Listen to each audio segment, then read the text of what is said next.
cryptos. I believe this is the new sensation, and let me introduce all the panelists. If you'd like to introduce yourself for around 10 minutes so people know who you are, what you do, and it's also an opportunity to networking with others. And I believe many of us have a lot of questions, but you better than me know about the subject. So who'd like to go first?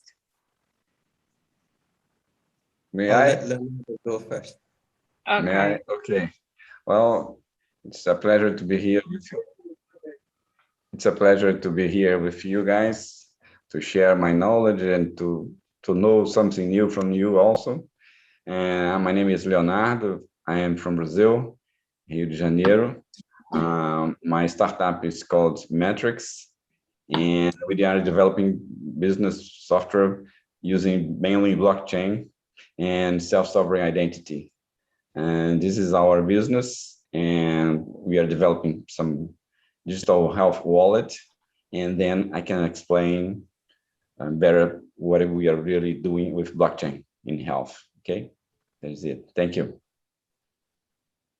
Okay, thank you, Leonardo.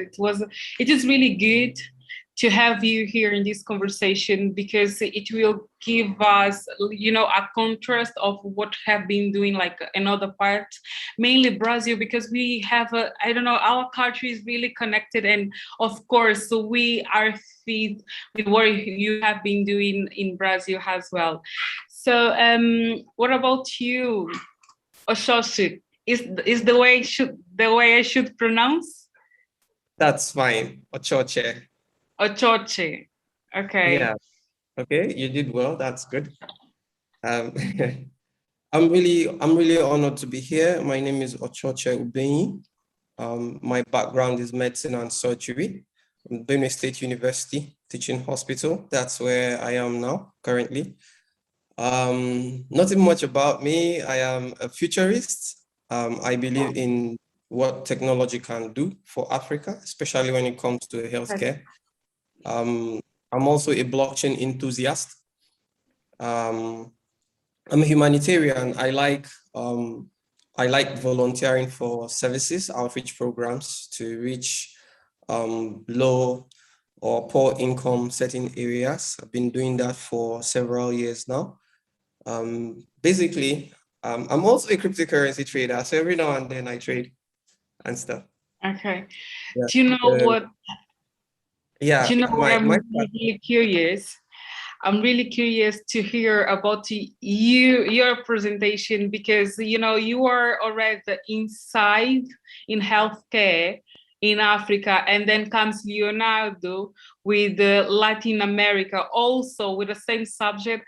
I'm really, really excited to get to know the difference, and also how we really could collaborate, but yeah. Okay. Sorry, let me go, Ronaldo. I'd like to take on this first. Over the years, I got to understand, I looked at the tech space, and I found out that every startup or founder or inventor in the healthcare space are mostly not medical personnel. They are mostly not, maybe not doctors, maybe they are even engineers altogether.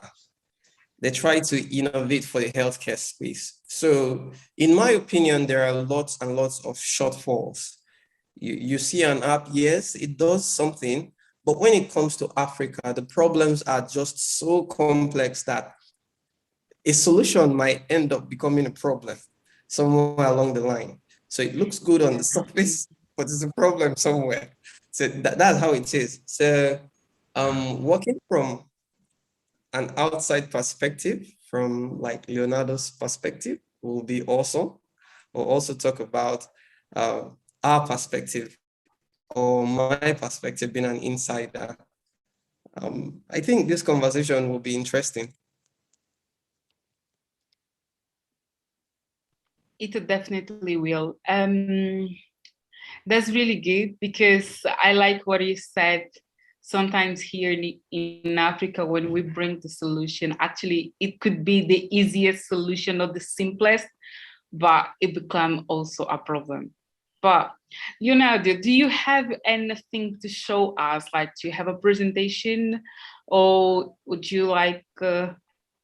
Yes, I have a presentation to help me to explain our work here in Brazil and our project related to blockchain. Okay, may I share my screen? Yeah, let me just give you the permission. Can you share? I think so. Okay. Can you see my screen? Yes, we can. Yeah. Metrics. Okay. May I start? Just sure. Well, just a second. Okay. Well, and so I am Leonardo Moreira. I am founder of Metrics. Metrics is a startup here in Brazil, here in Rio de Janeiro. I'm an electrical engineer, and I have been working with computer science and all this kind of technology for more than 30 years. I'm an old guy, okay? And now we are developing a project to resolve something that affects a lot of people. I myself, I have already struggled with this issue, and I'm sure that a lot of you guys have already passed with this problem, and that is medical records scattered among several health providers. This is very often here in Brazil, and I think that in several other countries, because what happens, sometimes we have a doctor that we go, and then we have to change to another one, or just to start another treatment with another doctor, and we have to tell our whole story to that doctor, because every doctor that we go throughout our life has a piece of our medical records. So this is really a huge pain for us to have our medical records scattering between those providers. This is really bad to the patient, because the patient do not have data ownership, because each piece of information is stored with a doctor, okay? And now we are in the times of Gdpr. This is another problem, because we should have our data in our hands, and we don't have. Here in Brazil, we also have this other problem, that is the health insurance company have a huge fraud. It's about $4 billion US per year. And this fraud has disclosed, according to PricewaterhouseCoopers, excessive order exams, billing for events not occurred, unnecessary procedures, improper use of card, and fraud in contracting the plan. So the health insurance have these problems. And one of the main reason is just this scattering of the medical records. Okay, so this is a pain for us as a patient, and is also bad to the health insurance, and it's also bad to the physicians. Because what happens when the physicians start doing an appointment, he do not know the past of this guy, you know, and so he has to sometimes he has to do some impressive diagnosis. It's difficult to the doctor to tell the truth about that patient, because he don't know the past of that patient, you know, and so this is the landscape. We have a problem that is medical scattering between those providers, and this problem affects those three actors: the health insurance, the patient, and the physicians. Okay, this is our landscape. This is our scenario. I'm talking about here in Brazil. I'm talking about private health. Okay, in Brazil we have public health, and we have private health that has about 50 million users. Okay, And so we decided to create this platform. This is called MedTalk. MedTalk is a patient-driven platform which connects health actors through a digital wallet where all medical history will be stored. Okay, all the medical history will be in a single place that belongs to the patient. As we are doing with information related to health, we have to take care with this because this is very important. And so our project is based on two pillars that are privacy by design, and we decide to use blockchain, private blockchain networks, self-sovereign identity, and IPFS. Why? Privacy by design is a kind of methodology in which the protection of personal data is considered at all stages of development. This is very, very important because we are dealing with information that deals with the health, with the patients. So we have to take care with this.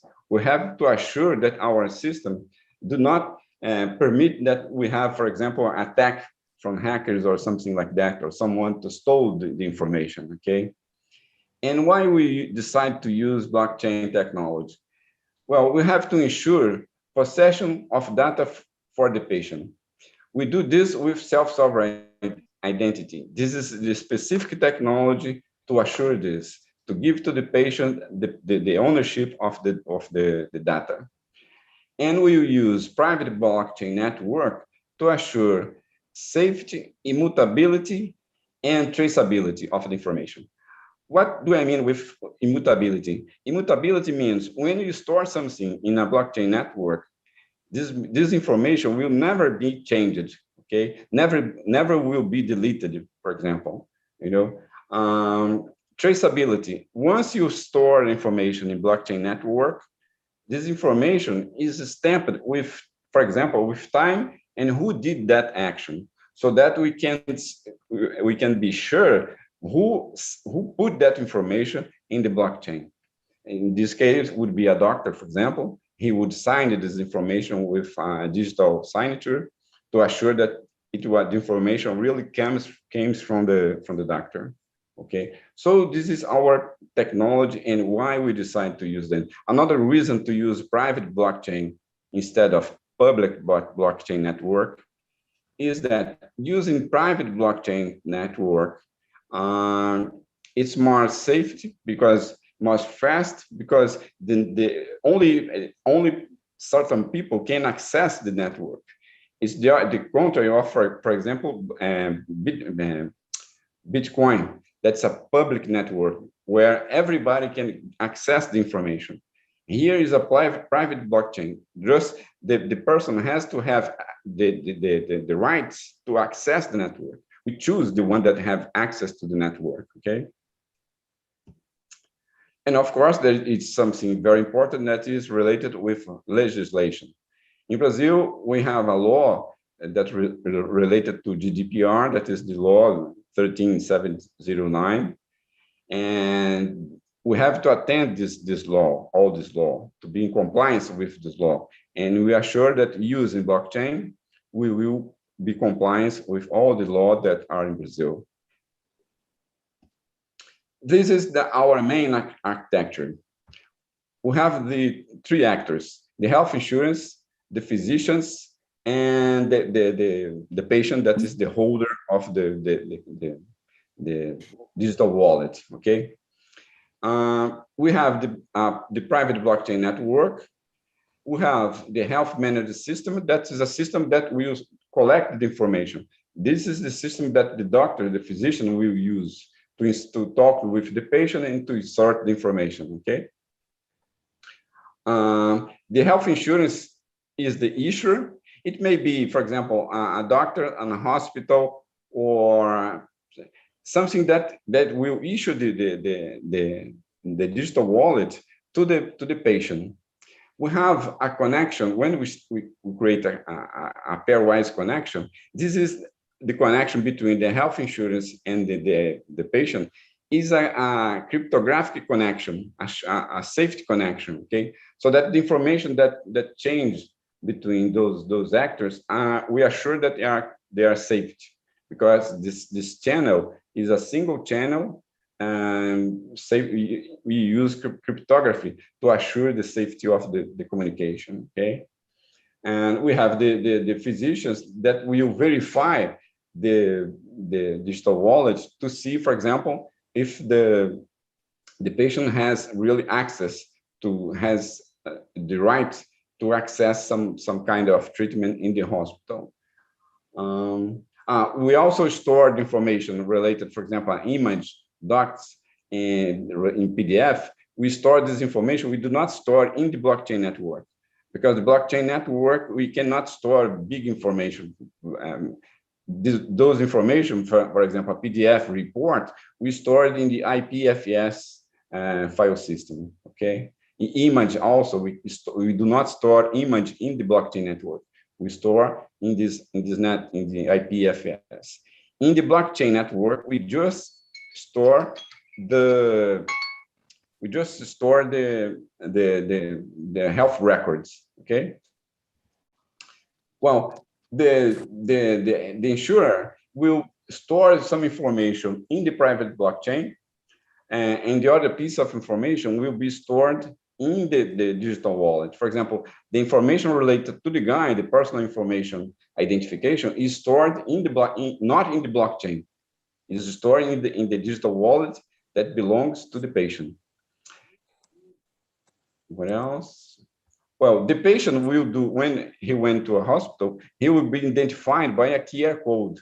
The physician will read this QR code, read this information in the private blockchain network to be sure that who issued the credential, if it was, for example, the health insurance company, and was the credential actually issued to the person who presented it. This is to avoid that kind of use of, I have a digital wallet or a card, and I give my wallet to another one, to another person, to my son or something like that, you know. This is to avoid this kind of problem. And we also check at this moment, the attribute have not been changed, to see, for example, if the guys has really access to the service that physician is offering, if the credential has not been revoked. So in this moment, we do all this verification online. Okay, it's not necessary to someone to read some paper or call to another one. This is it. All this kind of thing that to onboard the patient in the clinic is doing online, very fast and very safe. Okay. And after that, the physician will store the information in the blockchain. The electronic health records is in the blockchain. And this is just an example that we are using in Brazil. We have a system that is a management system. Sorry. And they collected how this is the digital health wallet. Okay. And they collected information from them. In this screen, you can see how the doctor insert information in the health records. Okay. That's it. That is the interface that the user will use, and the information collected here will be stored in our network, in our blockchain network. We also work with IoT to read information that, for example, a patient that is at home, we can also those wearables, we can read the information and store this information in the network, in the blockchain network. This is our team. We have an Indian blockchain team. My partner is at India, and his wife, they developed the whole blockchain network. This is our partner that are developing the front end, that is called SemiMag. They are developing the front end, and we are developing the back end, the blockchain network. Okay, that's it. Thank you very much, and I hope that I can have explained the whole thing. and I'm here to help you with anything that you want. Okay, thank you very much. I will stop my screen. Thank you. Thank you so much, Leonardo. Sorry that I have passed the time. No, it's all right. That made a lot of sense for us, at least for me. And what I could get from your presentation is that the blockchain actually and your project, you created the MetaTalk, and this could facilitate the life between, or the communication between the patient and also with the doctor. Myself, I was in a position of, I kind of experienced this type of a system where all my recordings were there within the hospital or the system care as well. But here in Angola, Africa, is quite difficult to get that. But I do have a question. Within all this presentation, your presentation, you told about recording data, and can you explain to me how do you manage with the storage? Because I know, like, the more data we add, the more storage we occupy. We get to, how can I say? Yeah, we occupy. So how do you get to manage this large system of data? How many data you record, and after that they vanish for a period, or they remain there in the cloud, or how do you manage this? Okay. No, with blockchain, once you store something there, that information will never be deleted or something like this, you know. And so, for example, in the block, we store data in two places. The main information is stored in the blockchain. But as the blockchain has we cannot store huge information in the blockchain. We store just the information related to the anamnesis, for example. You know, what was the problem? But information related, for example, a report. If you want to store that report in our system, this information is stored in another kind of technology that is called IPFS. That also assure the safety of the information, but it was created specifically to deal with big files, for example, you know. But in our network, in our blockchain network, the information, as I said, once you store something there, it will never disappear. And another thing that we think that is very important is that the patient is the owner of this information, you know. You can move for another hospital or for another country, and it doesn't matter. The information belongs to you.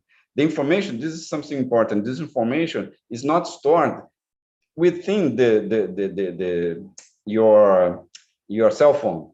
Okay, cell phone is just a digital card that has assignments to the blockchain network. Okay, the blockchain network is in the cloud where the information is there, but that's it. You are the owner. This is the main difference of our system. Our proposal is that the information belongs to the patient, and he give access to which one he wants. Okay, I don't know if it's clear. And so what about, I know, like, not only talking about the blockchain, but in life, whatever is new is scary. Yeah. And when you came up with this project, that is the truth. When you came up with this project, and how the health system embraced you, did you think that it was quite easy, or did you had to kind of wash their brain to understand, like, this potential opportunity in the system? No, this is a really good question, because what happens is that this pain is all over the world. Okay, some months ago we started developing with Switzerland University. They had the same problem, and they would like this. And as I said, that those three actors, the patient, the doctors, and the hospital, they all of them needs this information, you know. So all of those guys want this kind of solution. The problem is that it's difficult. Why is it difficult to settle this a system like this? Because there are some cultural aspects, you know. For example, there are some doctors that do not want to share the information because he thinks that the patient belongs to him, and also the information belongs to him. So he do not want to share the information, you know, although he needs to have the information from other doctors. But True. there are some doctors that do not want to share.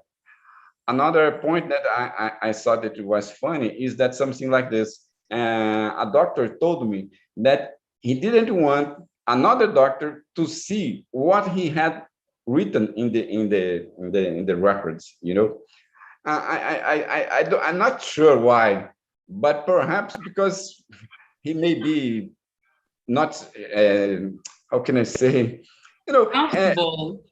comfortable. Yes, but Sorry, can I just come in with that? Not necessarily. There are some situations, it's or not. yeah, there are situations where I you can don't hear want. you, actually. I can Okay, hear you very well. Sorry. can you hear me now? Yeah, we can. Okay. There are some situations that your doctor wouldn't want the other doctor to know his diagnosis, not because he's not sure of it, but he doesn't want a bias. Because when you're seeing a patient, you know what you are looking for, or you try to follow set rules to get to a diagnosis. It is the point, or you even got something right. You ship it off to another doctor and he begins to think in the same direction. It causes a bias, basically. If a doctor makes a diagnosis of, I'll take for instance, if I see jaundice and it's chronic and there is any evidence of hepatomegaly and there is a previous doctor that made a diagnosis of, for example, primary liver cell carcinoma, I may not want to think too hard anymore because when it comes to the set rules, that doctor is right. And I'll just want to go with the diagnosis of liver cell carcinoma, which may not be the case. Which may not be the case. So when you go to every doctor, they want to start their evaluation. Well, that's how it's done in this part of the world. It is not very comfortable for the patient, but there are sometimes you would want your patient to speak to their new caregiver. It's not always cool, but maybe that's what's happening. I'm just giving an instance. Well, you are the doctor, actually. I don't know if you spoke personally, but let's respect. But I believe when Leonardo said about that, he wanted to have the track. You know, example, I lived in England for 5 years. And of course, during these 5 years, I got sick. And there were some conditions that it was all recorded. But the fundamental of them to check what I've been doing is literally if I have any allergy, if I have any condition to the heart, what I could get or don't. And then also if they imagine if they look at my stomach, he wanted to look, maybe it's not the stomach, it could be something else, which here in Angola, you have to be conscious that, okay, I'm gonna bring my last paper of my last doctor appointment to show this one, so he might have an idea. I'm talking in my first place because it's always happened to me, and believe me, I would like to have, you know, when the doctor always asks you, do you have an allergy to this and to that? Even myself, I don't know. I was in a position where I was in the hospital and they put something on my medicine, and then my body was in one place and my neck was in another. And I hopefully everything is fine because I'm here talking to you guys now today. But till now, I don't know what are my allergies. So, but if they would record that to a system, maybe I'll get to know the data, or I should be more mature enough. But one thing that I would like, although Ochochi, you didn't speak yet, but this question will go for both of you. I'm just curious about the network infrastructure to get the blockchain in the health system, because when we talk about health, it's quite sensible subject, but I know like the beauty of the blockchain is because there is no error and it's decentralized. That is something that in all the sectors we have been looking for solutions which we don't depend on just in one data or just in one system, but the blockchain gives us this opportunity. And the end-to-end encryption, I don't know if I said this right, I'm sorry, English is not my first language.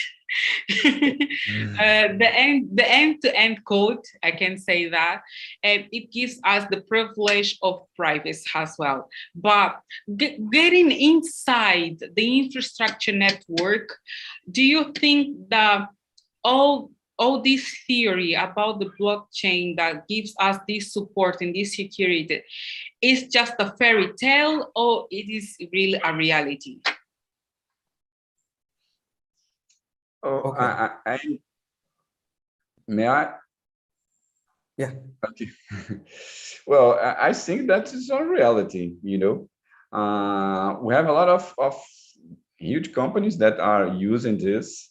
In US, for example, we have imprivata.com and lumedic.io that they do this kind of project, with thousands of users. Here in Brazil, we have related to the public health. They have a system like this. In Brazil, we have it's called SUS, S-U-S. It's something like universal health, something like that, like this. And they have a system that, for example, in nowadays that we are passing this problem with COVID-19, all the guy that he receive a vaccination, this information is stored in the blockchain network. They use the same technology that we do, that in Hyperledger. That's a technology created by IBM, and this system deal with the whole Brazilian. We have about 100 million youth patients. It's a lot of guys, So I can say really that this is a real technology. We can trust on this technology, on the performance. I'm sure about this because we have in Brazil something like this running at this moment. We can open this app to see the vaccination is there. Sometimes we have some problem, but all the system have this problem. But I can say that infrastructure, it's okay by the technology perspective. Of course, we have problem related to hardware, for example, but we use, for example, the IBM Cloud to store to create our network is at IBM Cloud. All this cloud, the IBM from Google, they are safety, And so I can say that this technology is not a future one. It's running now in Brazil and in the US.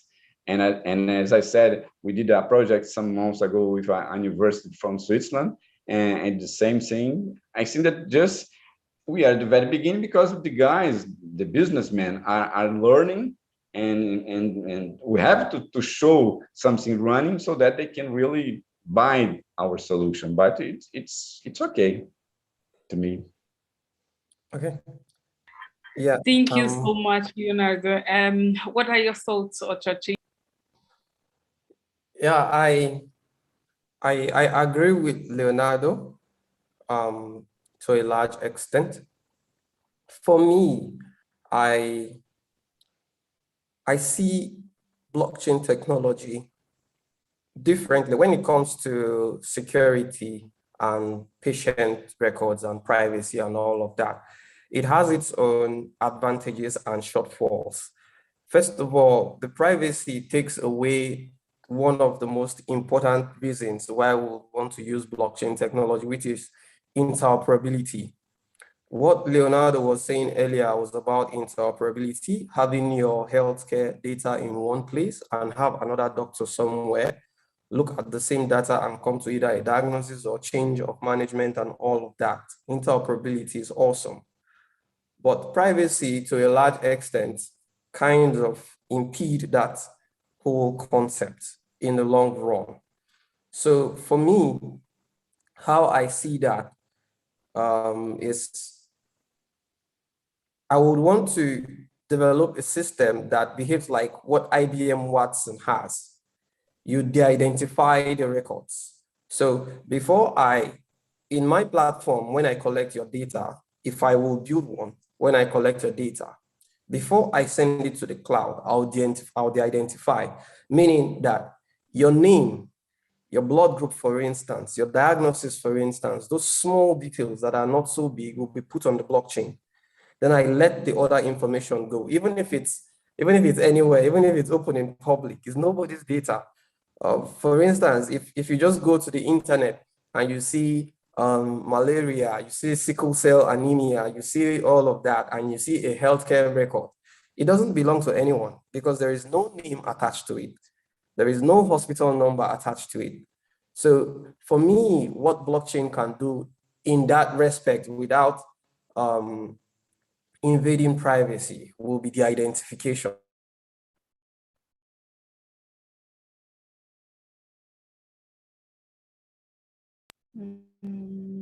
I guess we are having problems with Yes.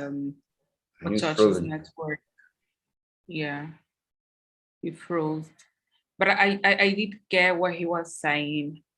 Actually, do you know, talking about clouds is a way too complicated. And when you put, Ochochi, you stopped for a while, you was frozen, but you can keep.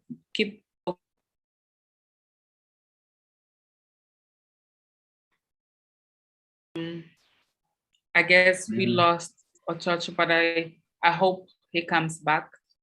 Yeah, and speaking of frozens or problems of internet, can you tell me what implications is needed for the internet infrastructure for the blockchain to work?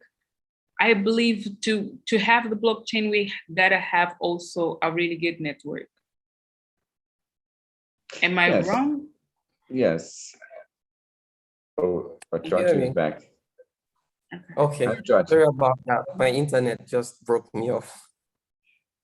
Yes, we lost the last part of your speech, Ochochi. Oh, okay. What I was saying basically is the identification is something we could look at. Having the vital records on the blockchain, which is not so big. If it's the name, if it's the, for example, blood group or diagnosis, these are very small data that can go on the blockchain like smart contracts. Then the rest of the information can be in the cloud. We're working with a company in the US called Bust IQ. That's what they do. Bust IQ is a private blockchain network. They are like the blockchain and our platform. So when you put in data in our platform, what you want to go into the blockchain as a smart contract, while the rest stay in your platform. Even if it gets hacked, no vital information will be taken away. So you just collect a bunch of useless data without names, without diagnosis, and all of that, while the rest will stay in the blockchain. So that's it for me. Blockchain is not, it has blockchain is not a fairy tale, it's real a reality. So thank you so much, Ochochi. So I would like to invite you to have your presentation, Jose. So do you want to show us something? I believe so. Yes, let me just try to share my screen first.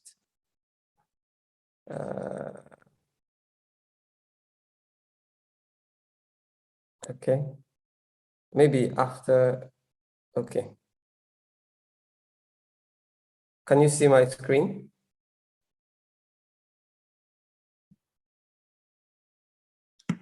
Just a minute. He says that you're sharing your screen. Can you see this? Yes, I can see. Okay. This is part of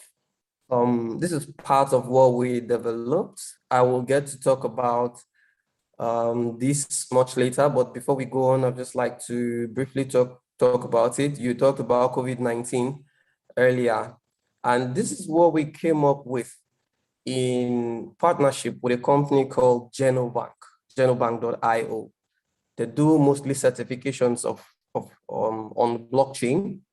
They certify anything. You can do land titles, even pedigree, and other products. If you just want a certificate on any product that has a DNA, you can do it with genobank.io. And we're working with them. We worked with them to develop this COVID-19 test certificate that enables patients to share their certificate anywhere in the world.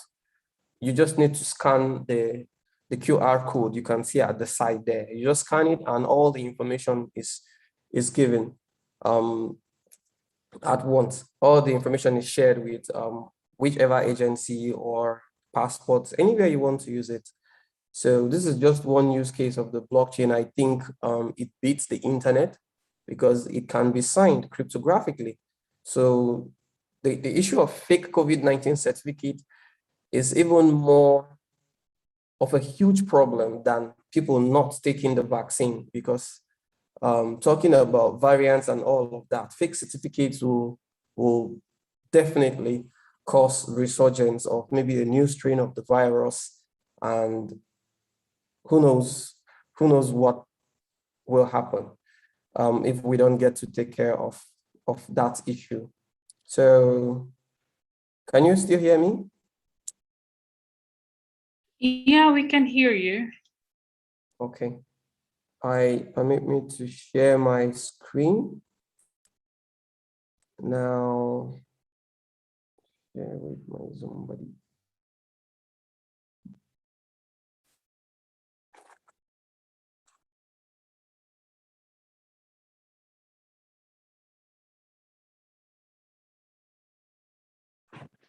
Okay. Can you see this? Yes, we can. Okay.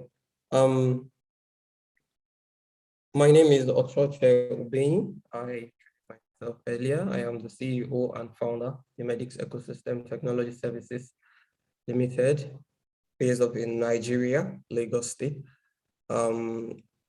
This is just a short info about me. I'm a blockchain enthusiast.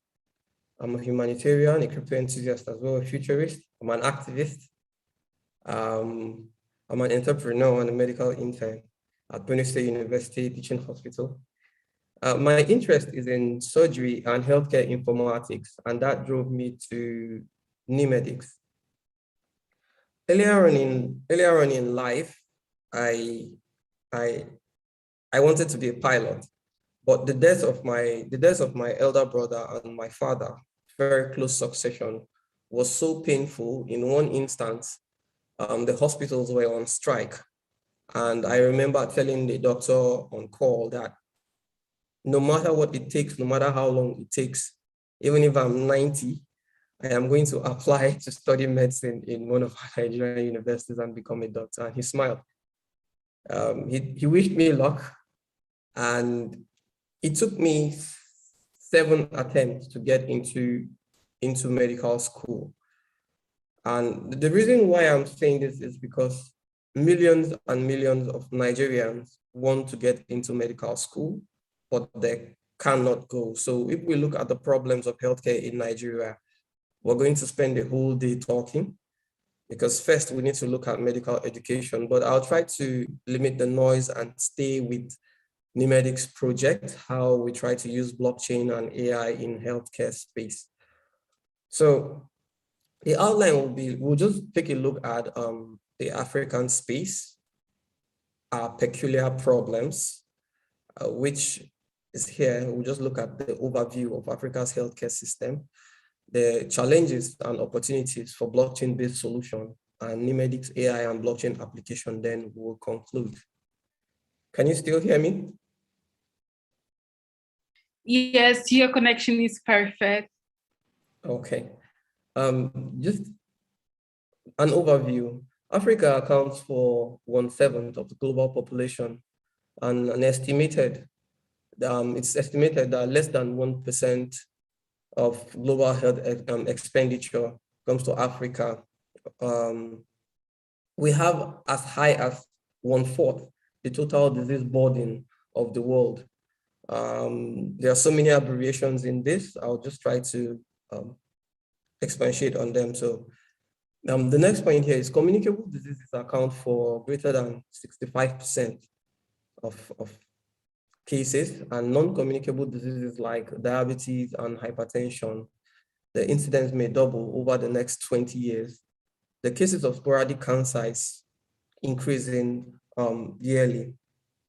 So the challenges around shortage of skilled healthcare workers remain a wicked problem across the continent, with only 2% of our doctors are working in Nigeria, in Africa. Only 2% of global doctors reside in Africa.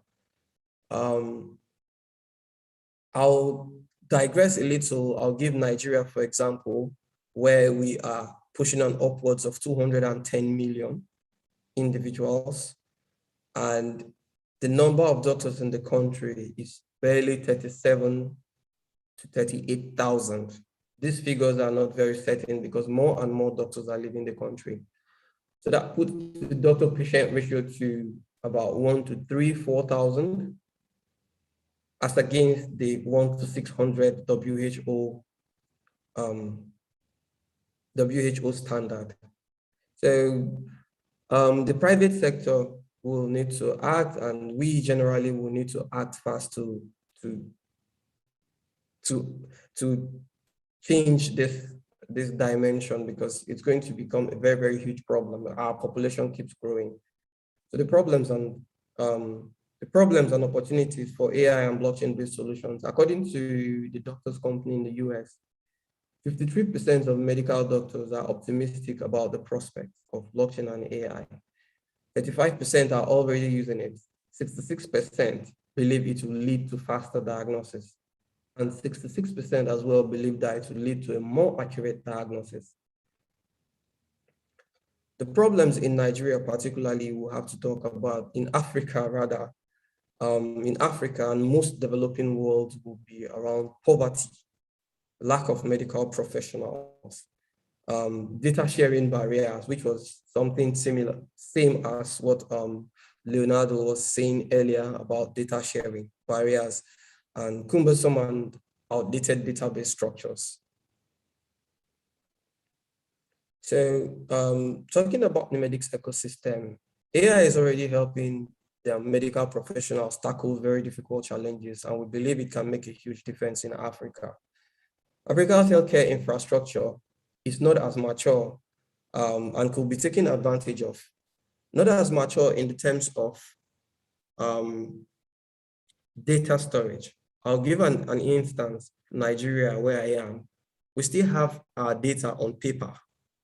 Very few centers collect their data on the internet or collect their data digitally. So it doesn't really add value as it should to the environment when it comes to personalized medicine or precision medicine, prevention of disease, prediction of disease pattern, and participation. Data is locked in silos and not reachable.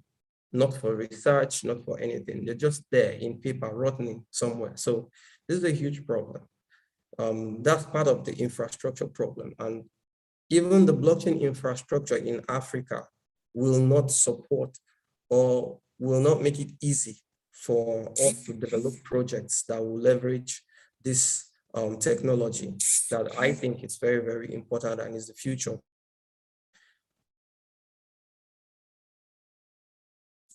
Blockchain space like Bust IQ, Genobank, MedAl to develop a robust triage system, because we try to bring our solution back home to where the people need it.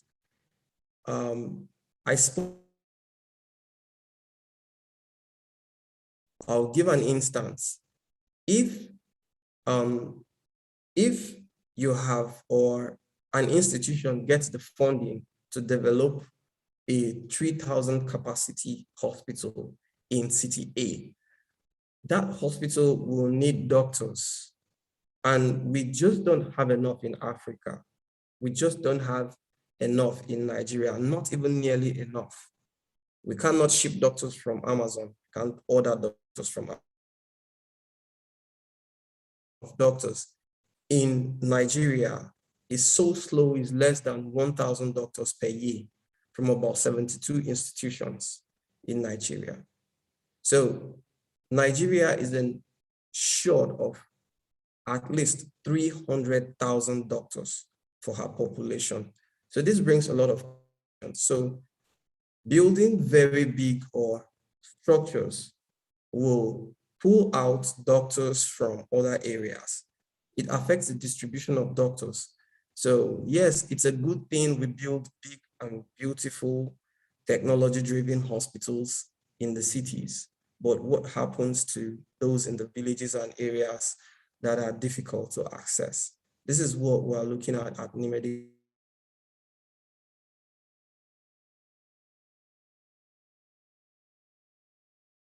Ecosystem. So, am I?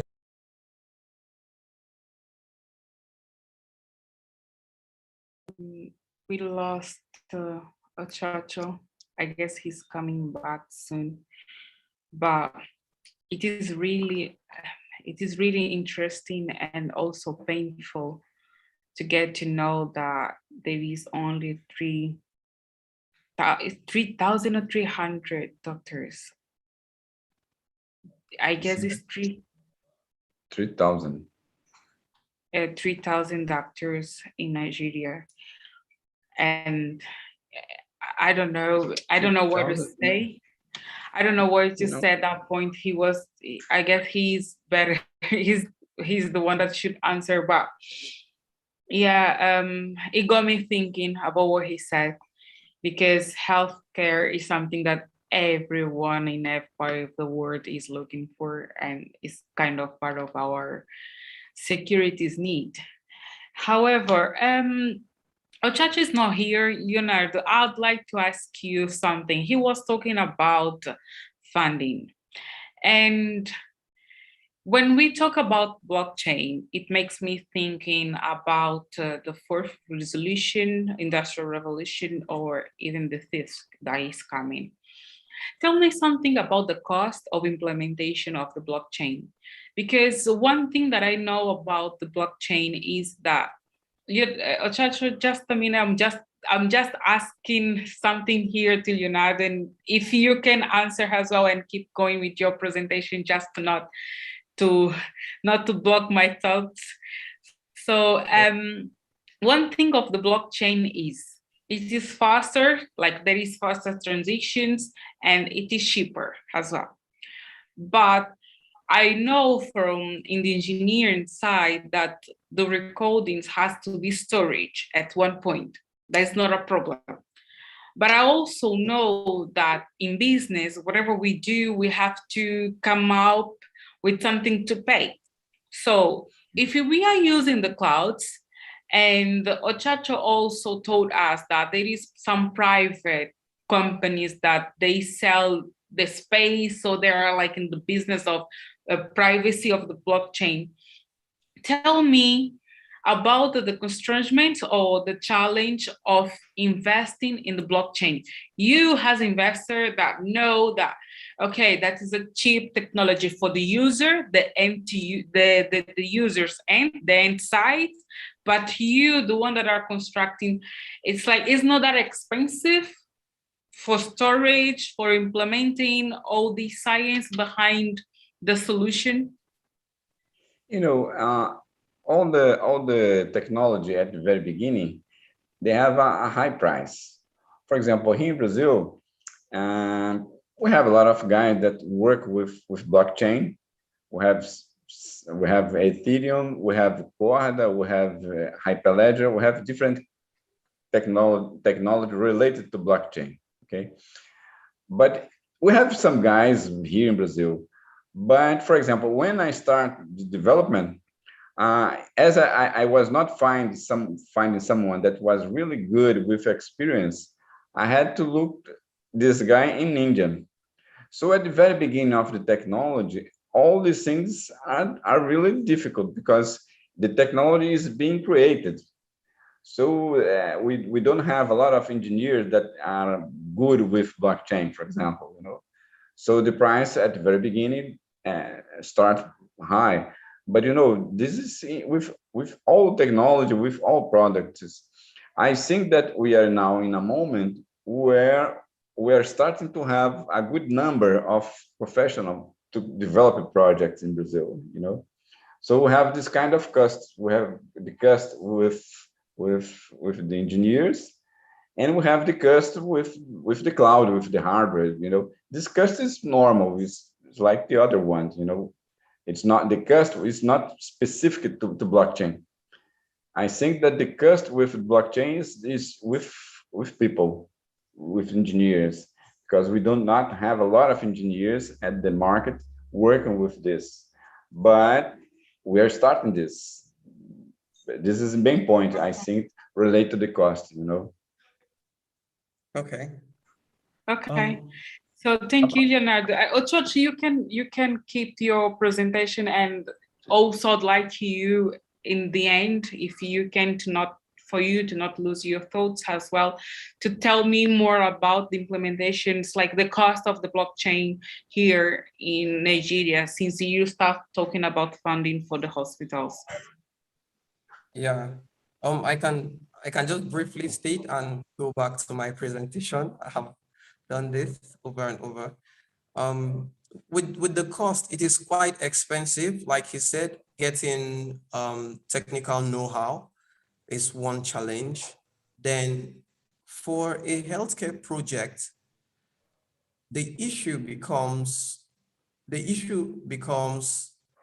compliance and regulations, because if your healthcare platform offers certain services, you need some kind of regulatory compliance. Blockchain is one with very, very poor, it has compliance issues. Some aspect of it is acceptable, some part of it is not acceptable. So it's neither here nor there. Since it's a new technology, not many countries have good regulatory frameworks to describe what to do with the technology and what not to do with the technology. Because I think blockchain technology has swung around the bad guys and the good guys. So a lot of people are quite skeptical implementing that technology. So for startups or companies venturing into using the technology, it can be really, really pricey. We got a license for our product, for our startup. We needed to get that certification, that compliance, and that should normally cost an upwards of $100,000. But we were fortunate enough to have companies that were willing to back that cost, like Bust IQ. So we had the HIPAA compliance, we had the GDPR compliance, and the level of security we're using is NIST, which is same security protocol NASA is using. So that gives our platform real security. The other challenge is the speed, because we don't have so many people with experience on the technical side. Our development have been extremely slow, really, really slow. Basically, that's just it for me. So if that answers your question, I can continue with the presentation. Thank you. I feel your pain, Achacha. I feel the same in the energy sector, the policies. But yeah, you can keep your presentation. Okay, thank you very much. With the policies, I think Africa can leapfrog with technology, because there is so much we can do with blockchain technology. I'll give you an instance, the cryptocurrency component, because that was how I discovered blockchain. We can create platforms and systems where people actually get to participate, which is the future of medicine. For me, the future of medicine is around prevention of disease, personalization of treatment, prediction, and participation. So individuals, young people can get to participate, like through cryptocurrencies. You can crowdfund a laboratory, you can crowdfund the research, you can crowdfund a hospital. You can do so much with the blockchain space, just if it is implemented properly. So highlighting all of these problems, we discovered that building one single platform will be it will be extremely difficult. It's a mammoth task. So we started aggregating technologies and ideas to give us a perfect triage system for Africa, for the problems, the common problems we have in Africa. And all the products that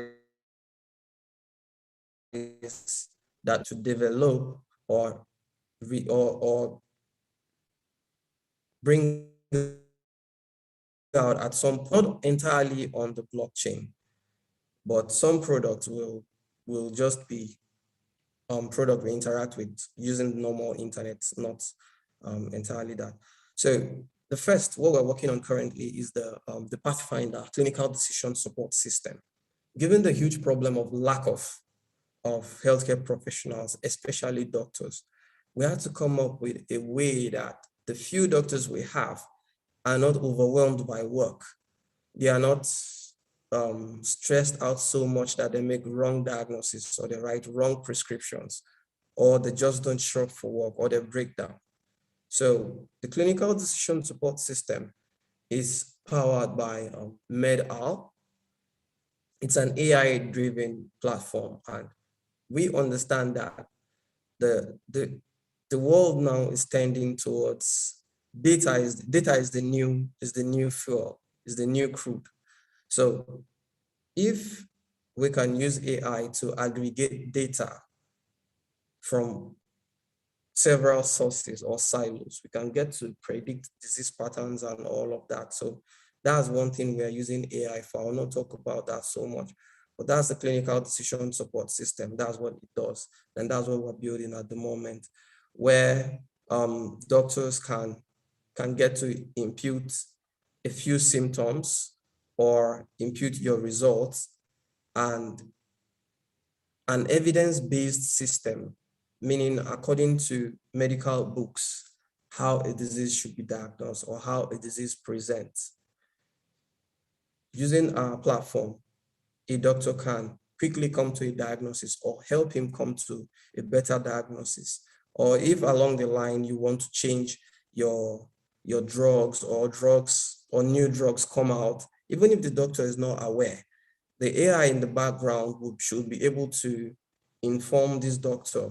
Maybe when your folder is opened using AI, it says, okay, there are newer treatments for this, and your doctor will get the chance to choose. So that's what we're looking at basically. We are working on improving the efficiency of the few doctors we have. That's basically what we are working on at the moment at Nimedic's ecosystem. Other products that are coming, including the Vax Point, we wish to know exactly who has been vaccinated, who has traveled where. And using Google services, you can say, okay, if this person has traveled before, Has there been an incidence of COVID where this person traveled to? You can issue a warning. That's the whole point of getting data digitally. We can do all of that. Then you have the side point. Malaria is endemic in Africa, and one of its complications is anemia. Blood and blood products are quite difficult to access or look for in this part of the world. So in our platform as well, doctors should be able to reach out to blood banks or individuals that are willing to either donate blood or blood products, or blood banks where you can purchase certain or specialized blood products. And all of this, we want to use blockchain technology, because within this, each user should have a wallet. And you having this wallet is for several reasons. Should you want to invest in an ongoing crowdfunding project, or do you want to, or do you want to just help someone out pay medical bills? You can do that on our platform, and that, I think, is what where blockchain comes in. You can compensate users with tokens and coins. It brings about participation. And since every young person now wants to have a feel of what crypto is, this also gives them the opportunity to do that. What we do, we think Africa is no doubt a hotspot for challenges, but these challenges are equally opportunities if we look down. So we're proposing a decentralized application without red tapes, and that can connect with the digital economy. Because if we want to talk about other aspects of our economy or our society, unemployment and poverty is something we cannot look away from. So having a project like Nimedix that opens you up to opportunities with cryptocurrencies, NFTs, and DAOs, you can provide or be a source of passive income for users of our platform. Thank you. If there are questions. Thank you, that was a brilliant presentation and was really clear. Just when you were absent, when your network dropped, I was saying that it took my attention, and I just realized that Nigeria, can you correct me, if there is 3,000 doctors, is what you said, right? Say again, I didn't get that. Did you say that Nigeria only has 3,000 doctors? 37,000 plus. There are about 37,000. Okay, thank you. You see me, data, telling you, telling what they're telling something that I had, but it's not really true. So I guess I would like to give some opportunity for our attendees if they have any particular question to our panelists. If so, please, you can have your question in the chat, because I guess we are in our last minutes. Is anyone that would like to make any question? So, but I also would invite you, Leonardo and Ochachi, if you want to share your contacts to anyone that wanted to reach you out, please feel free to share here in the chat as well. And we Africa Tech team, we are really, really proud to have you here. And that was an amazing conversation. I learned a lot from you, and I'm more aware of the challenge and also the beauty of crypto, or of this subject, because all we work or all we see and hear is about Bitcoin. And actually, when we are having this subject, knowing that it is further more than just money or economy, and a subject that is really related with our own care, it makes a lot of difference. So Leonardo just shared his contacts at church as well. So out then, if no one wants really doesn't have a question, I'll thank you all for coming here and of course your availability for this event, for this panel, and I wish we can meet the next time. And just to tell, like Africa Tech 21, we are here to spread the knowledge, to make it simple. Of course, is a really hard subject, but I believe anyone that were here was simplified and then could get real attention to that. So thank you so much, and I see you next time. Thank you. Thank you very much. It was a pleasure to be here, to change knowledge and to know good guys, Chochi, Alda. It was a pleasure. And I hope to talk you in the future to change information, okay? Sure, definitely. I have a lot of things to learn with each other. I do Thank have you a lot very of much. questions. I will reach you out as well. Yes, it will be my pleasure, okay? Okay. Thank you very much. Bye-bye, guys. Thank you.